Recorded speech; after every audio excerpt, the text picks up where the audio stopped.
दोस्तों नमस्कार, जोहार। चलिए जानते हैं झारखंड सूबा की ताजा खबरों को, लेकिन उससे पहले अगर आपने अभी तक इस चैनल को सब्सक्राइब नहीं किया तो सब्सक्राइब कर लें, जिससे कि आपको झारखंड सूबा की ताजा खबर रोजाना मिलते रहे। सबसे पहली खबर, आचार संहिता की घोषणा के बाद गठबंधन सहयोगियों के बीच सीट बंटवारे पर फैसला किया जाएगा। बता दें कि झारखंड प्रदेश कांग्रेस कमेटी के अध्यक्ष केशव महतो कमलेश ने कहा कि आगामी विधानसभा चुनाव के लिए आदर्श आचार संहिता की घोषणा के बाद गठबंधन सहयोगी के बीच सीटों के बंटवारे के बारे में फैसला किया जाएगा। झारखंड में 81 सदस्यीय विधानसभा के चुनाव इसी साल होने हैं, क्योंकि वर्तमान विधानसभा का कार्यकाल 5 जनवरी 2025 को समाप्त हो जाएगा। महतो ने पत्रकार से कहा कि आदर्श आचार संहिता के बाद ही घोषणा की जाएगी। अगली खबर, जो उम्मीदवार जीत की सबसे मजबूत गारंटी देगा उसे इस बार मिलेगा टिकट। बता दें कि झारखंड मुक्ति मोर्चा नेता महुआ माझी ने सीट शेयरिंग पर दिया अपडेट। झारखंड विधानसभा चुनाव को लेकर सभी राजनीतिक दल सीट शेयरिंग पर चर्चा कर रहे, और इस बीच महुआ माझी ने सीट शेयरिंग पर कहा कि टिकट उसी को मिलेगा जो कि जीत की सबसे मजबूत गारंटी देगा। झारखंड मुक्ति मोर्चा सांसद महुआ माझी ने कहा कि विजयादशमी जीत के लिए मनाई जाती है, इसलिए हम 2024 में जीत रहे। लोगों ने देखा है कि उनका शुभ चिंतक कौन है, कौन काम करता है। गठबंधन सरकार और हेमंत सोरेन द्वारा राज्य के लोगों के लिए किए गए कार्य को देखते हुए लोगों ने इस बार हमें एक बार फिर मौका देने का मन बना लिया है। अगली खबर, दिल्ली पुलिस ने छत्तीसगढ़ झारखंड के घने जंगल से कॉन्ट्रैक्ट किलर को पकड़ा। दिल्ली पुलिस ने कथित कॉन्ट्रैक्ट किलर को गिरफ्तार किया है, जो 2013 के एक हत्या के मामले में फरार हो गया था। अधिकारियों ने कहा कि झारखंड के पलामू निवासी राजू बनारसी उर्फ राजू सिंह को क्राइम ब्रांच की इंटर स्टेट सेल की एक टीम ने गिरफ्तार किया और कहा कि आरोपी को छत्तीसगढ़ और झारखंड की सीमा के घने जंगलों से गिरफ्तार किया गया है। पुलिस के मुताबिक उस पर 50,000 रुपए का इनाम था। अगली खबर, जमशेदपुर में झारखंड शिक्षा विभाग की ओर से खेलो झारखंड राज्य स्तरीय खेल कूद प्रतियोगिता का आयोजन। झारखंड शिक्षा विभाग के द्वारा खेलो झारखंड राज्य स्तरीय खेल प्रतियोगिता का आयोजन रांची के खेल गांव में किया गया, जिसमें पूर्वी सिंहभूम जिले के खिलाड़ियों ने शानदार प्रदर्शन करते हुए कुल 8 पदक जीते हैं। जिले के पदक विजेताओं में दिव्या सोया, पूर्णिमा मुर्मू, रुबन महतो और प्राची महतो, महिमा हेम्ब्रम, सुमित्रा हेम्ब्रम, सूरज सोरेन का नाम शामिल है। अगली खबर, सरायकेला खरसामा में महिलाओं ने सिंदूर खेला के साथ दी मां दुर्गा को विदाई। विजयादशमी के मौके पर सरायकेला खरसामा में महिलाओं ने सिंदूर खेलकर नम आंखों से मां दुर्गा को विदाई दी। इस मौके पर सुहागिन महिलाओं ने एक दूसरे को सिंदूर लगाकर अखंड सौभाग्यवती की कामना मां दुर्गा से की है। इसके बाद कलश का विसर्जन किया गया। अगली खबर, विजयादशमी के दिन SNMCH के PG ब्लॉक के पास अज्ञात शव मिलने से सनसनी। बता दें कि विजयादशमी के दिन धनबाद में एक मेडिकल कॉलेज के पास बने सुपर स्पेशलिटी हॉस्पिटल परिसर में अज्ञात व्यक्ति का शव मिलने से सनसनी फैल गई।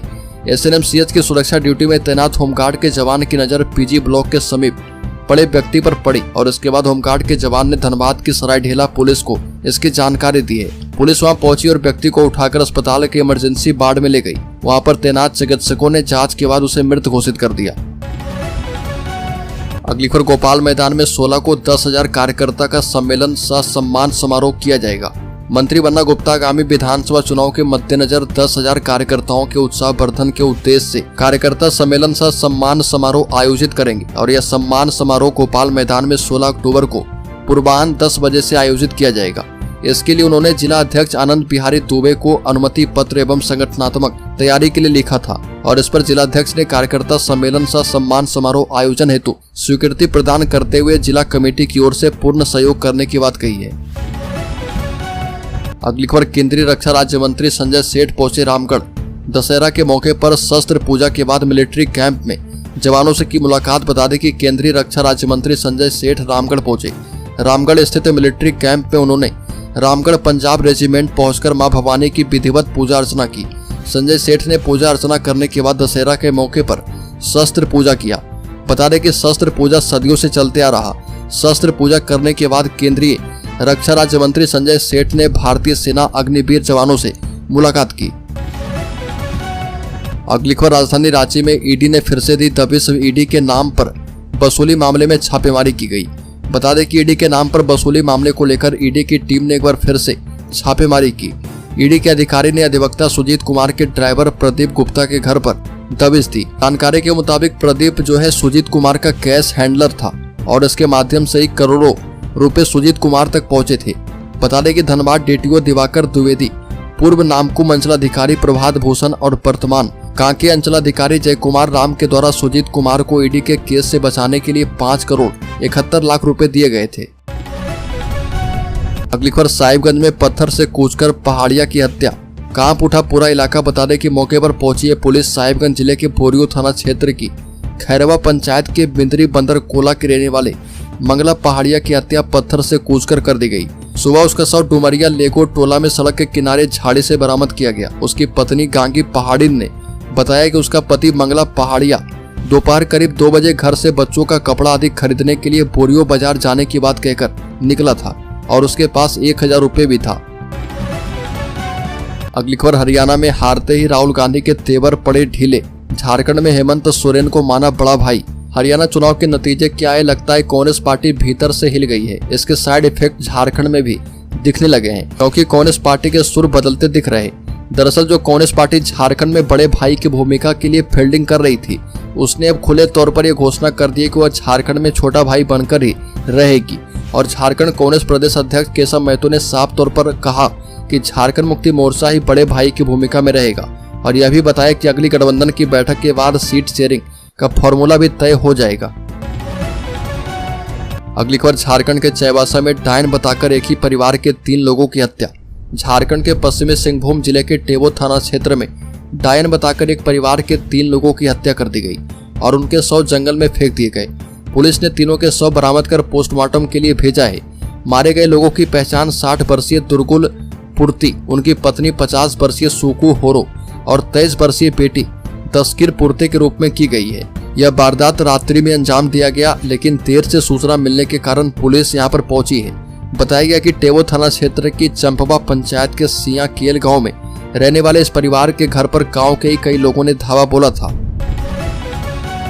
अगली खबर, झारखंड विधानसभा चुनाव से पहले नाबार्ड ने दी 770 करोड़ रुपए की वित्तीय सहायता को मंजूरी, 2 जिलों को होगा फायदा। झारखंड विधानसभा चुनाव से पहले सिंचाई की 2 परियोजनाओं के निर्माण के लिए 770 करोड़ रुपए की वित्तीय सहायता की मंजूरी दी गई है। राष्ट्रीय कृषि और ग्रामीण विकास बैंक ने यह जानकारी दी है और ग्रामीण अवसंरचना विकास निधि के तहत वित्तीय वर्ष 2024-25 के लिए इन परियोजनाओं को मंजूरी दी गई है। इससे पलामू के 8 प्रखंडों में 11,000 हेक्टेयर अतिरिक्त भूमि की सिंचाई हो पाएगी। अगली खबर, झारखंड में वज्रपात और मिट्टी ढहने की 2 घटनाओं में 4 बच्चों की मौत।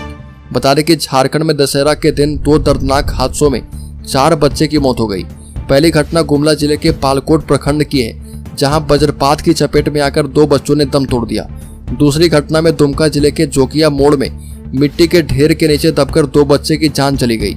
दूसरी घटना के बारे में प्राप्त जानकारी के मुताबिक देवघर दुमका को जोड़ने वाले एनएच पर जोकिया मोड़ के पास खुदाई कर इकट्ठा की गई मिट्टी का टीला ढहने की वजह से वहां खेल रहे 2 बच्चे उसके नीचे दब गए और ये दोनों हथनामा गांव निवासी सिद्दीक मियां एवं मुमताज मियां के बच्चे थे।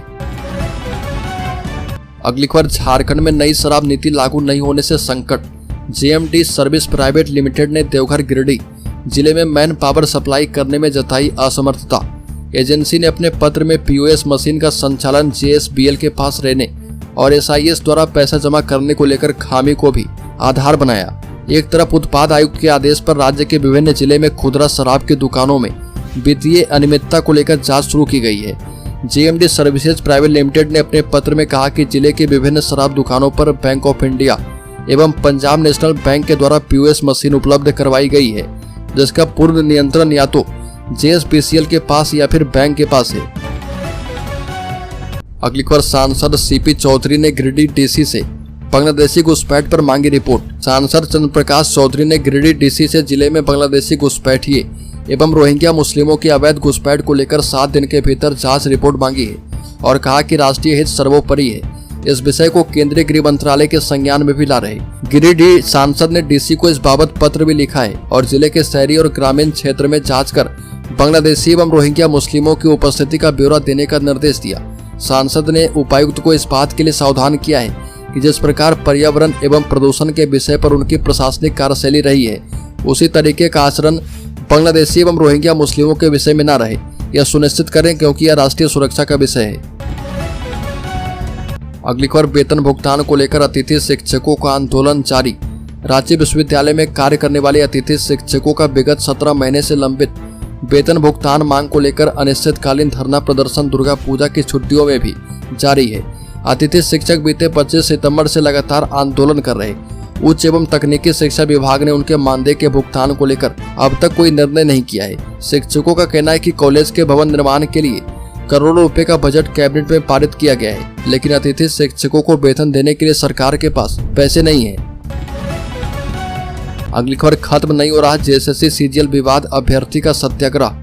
बता दें कि अब छात्रों ने बड़ा आंदोलन करने का ऐलान किया है। 14 अक्टूबर को राज्य भर के सभी अभ्यर्थी रांची आएंगे और बापू वाटिका के समक्ष महाधरना देंगे। कुछ दिनों पहले ही अभ्यर्थी ने जेएसएससी दफ्तर का भी घेराव किया था। तब आयोग ने घोषणा की थी कि जब तक जांच पूरी नहीं की जाएगी तब तक रिजल्ट ही प्रकाशित नहीं किया जाएगा। अगली खबर, झारखंड के शेयर होल्डर्स इन्वेस्टर्स के लिए बड़ी खबर। जुलाई सितंबर तिमाही में डी मार्ट का मुनाफा 5% बढ़ा। रिटेल चेन डी मार्ट को ऑपरेट करने वाली कंपनी एवेन्यू सुपर मार्ट्स का वित्त वर्ष 2024-25 की दूसरी तिमाही में कंसोलिडेटेड नेट प्रॉफिट यानी शुद्ध मुनाफा बढ़कर 659 करोड़ रुपए रहा और सालाना आधार पर इसमें 5% की बढ़ोतरी दर्ज की गई है। पिछले साल की समान तिमाही में कंपनी ने 623 करोड़ रुपए का नेट प्रॉफिट दर्ज किया था। जुलाई सितंबर तिमाही में कंपनी ने 14,444 करोड़ रुपए का कंसोलिडेटेड रेवेन्यू दर्ज किया है।